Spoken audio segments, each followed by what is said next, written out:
So, I've been watching the automotive press for a while, and lately we've had a few really awesome looking electric vehicle reviews over the last several months. Apologies for my finger. Um, and the family has owned a Tesla now for 9 months, 5,000 miles, trouble free, and it's just been fantastic.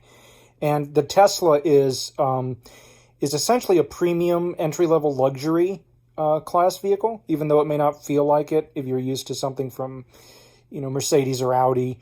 But it for us personally, I mean, the fact that we can pre-cool the cabin, keep the air conditioning on, and when we exit out of lunch on a hot day to come back to an air conditioned car, that's more important to us, I think, than any wood or any high end materials, quote unquote, and things like, in my case, because I cannot legally drive, being able to keep an eye on where the vehicle is whenever I'm out and about, so that when my transportation does arrive, I don't have to worry about missing a phone call or being out in the heat or out in the cold. It's just it's the little things like that I think make for true quote unquote a luxury experience. And also being able to plug in at a supercharger and not have to worry about taking out your credit card because it's already on file. You just plug in, go get something to eat, you come back, you're charged, you're ready to go on long trips. And I just think that that's fantastic. But not everybody wants a Tesla. Some people flat out hate them, and I can understand that. And so I'm just going to show you a quick list of vehicles that I have here, both upcoming and available, that are not Teslas that are fully electric. One of my favorites is the VW ID.4. Now, I'm not about to go into specs on each single one of these because my goal here is to show you the variety of vehicles. If you're interested, you can pause the video, take a look at the model, in terms of the photo that I'm going to show you, and you can also back up to get the name, so you could do a Google search on it. But the very first one is the Volkswagen ID.4. It's a compact electric SUV. You've also got the Mini Electric, and that one is very shortly coming out. Now, the Mini is primarily intended as a city commuter, but this is like from the Germans, from the Chinese. You've got the Xpeng G3 coming out from the Koreans. You've already got the Hyundai Kona Electric from the Europeans, from the Swedes. You've got the Polestar 2 made by Volvo. Again, from the Germans, you've got the Porsche Taycan, fully electric. From the Americans, you've got actually quite a few vehicles here. You've got the old stablemates like Ford with their Mustang Mach-E, fully electric SUV. You've got the Chevrolet Bolt, which has been out for a couple of years. For upcoming vehicles, you've got the Lucid Air. For a more rugged SUV, if you're into that, you've got the Rivian R1S. And again, these are just examples. You got the Tesla Model Y. Going back to the Germans, you've got the Audi e-tron. You've got, from the Brits, you've got the Jaguar I-Pace. You've got the Mercedes EQC, which we're expecting here in the States next year. You've got, again, from the Chinese, another Xpeng model, the P7. Volvo, you've got an SUV, the XC40 Recharge. And it's not just limited not just limited to cars.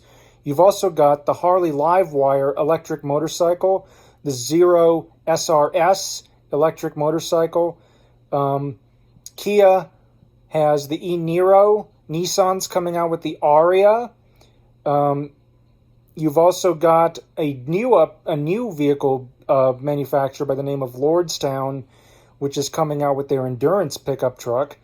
You've got the Lightning LS218 electric motorcycle. Going back to Rivian, they've also got a pickup truck, the R1T. And then, of course, you've got the Tesla Cybertruck. You've got even personal watercraft, the Taiga Orca fully electric jet ski. You've even got this really weird looking, cute little three-wheeler thing, which is the I'm trying to remember how to pronounce it.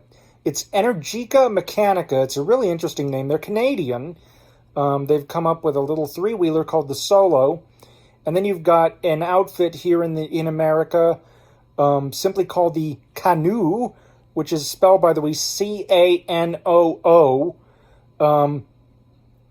And that is interesting in that you subscribe to the vehicle. You don't own it.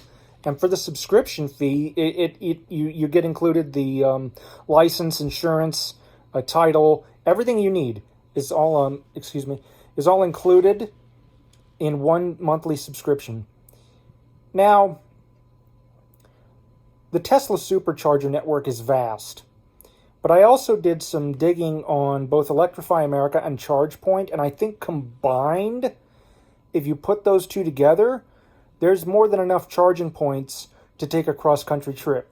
In fact, I went ahead and looked at a better route planner, and sure enough, there's more than enough charge points.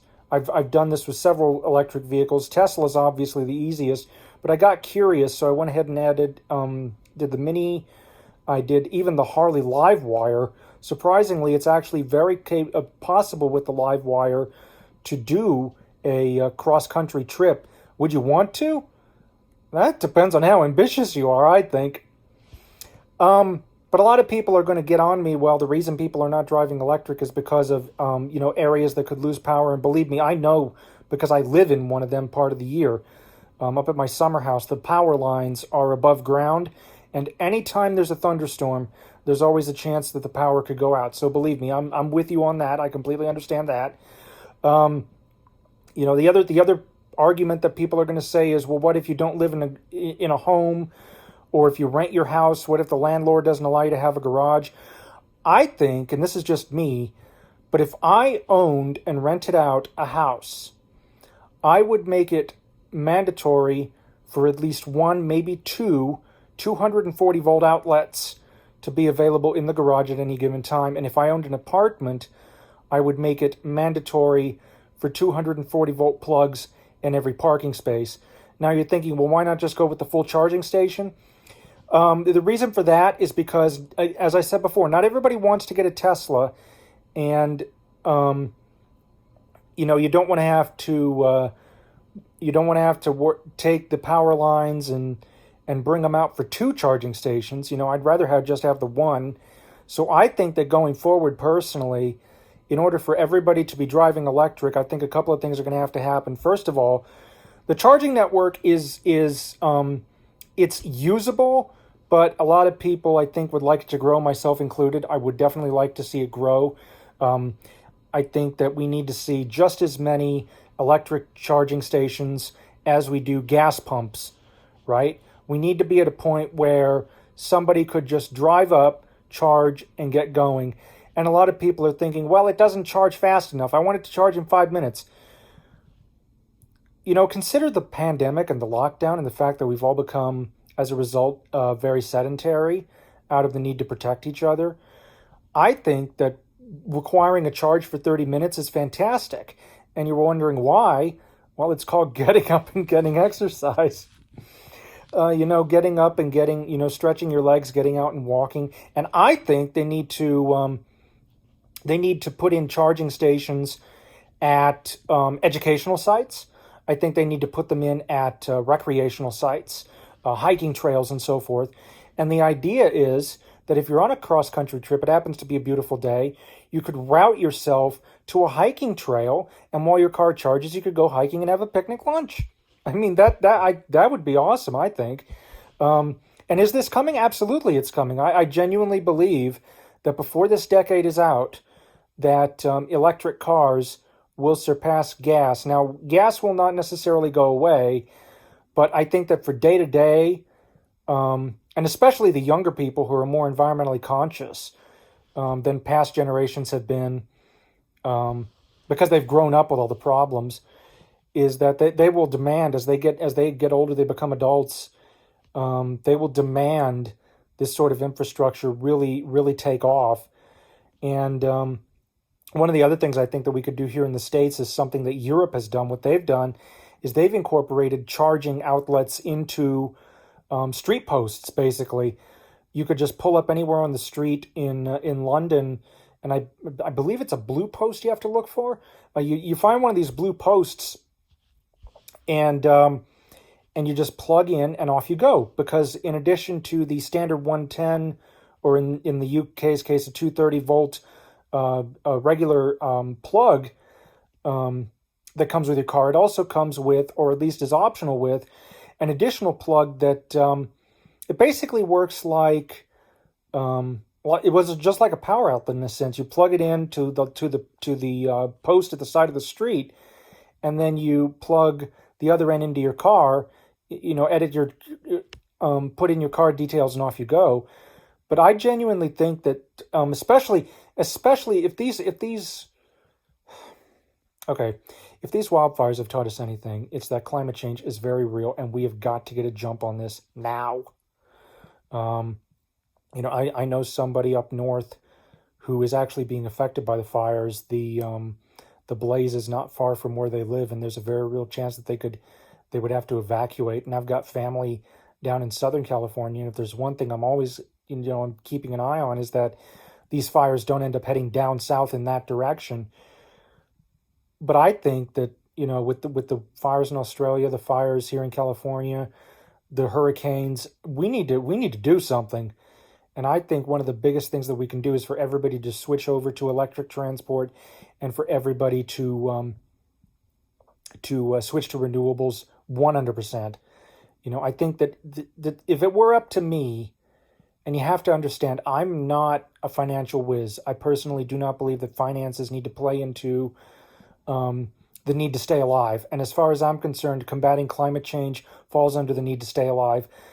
I would mandate, and this is just me again, okay, this is just off the top of my head, but I would mandate every single house that is new would be installed with a 240 volt outlet and some form of renewable energy. If you happen to live in a very windy area, well, that's where the windmills come in. If you happen to live in a very sunny area, solar panels. You get the idea. Basically, it wouldn't just be one size fits all. It would be something that fits the needs of the particular geographical area, but it would be a renewable energy source. And I know that this is starting to happen, but I think that we need to stop coasting along at 35 and get ourselves up to 120, if you know what I mean.